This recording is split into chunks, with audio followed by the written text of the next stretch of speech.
That's in stark contrast to my predecessor.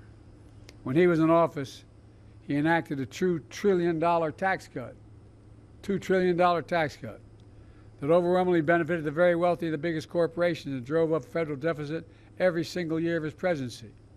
He left office with the largest annual deficit in American history, $3 trillion.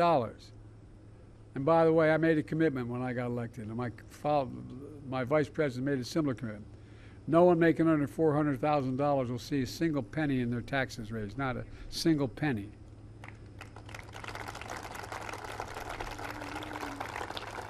Neighborhood I come from in Claymont, Delaware, and Scranton, Pennsylvania, they say, well, that's too damn much.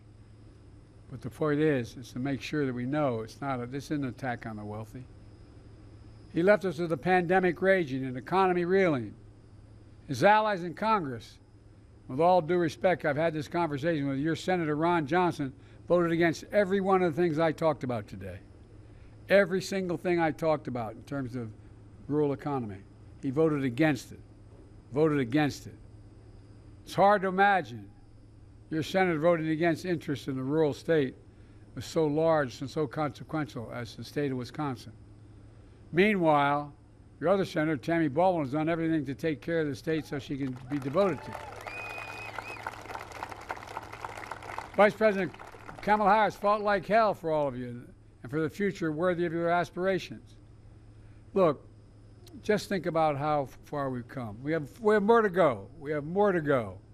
Too many people are still in trouble. But nearly 4 years that we've been president and vice president, with one of the most extraordinary periods of progress in American history. COVID no longer controls our lives. We've gone from an economic crisis to the strongest economy in the world. Let me say it again. We have the strongest economy in the world, and no one challenged it. We got more to do. We're seeing something else. In thousands of cities and towns across the country and across Wisconsin, we're seeing the great American comeback story.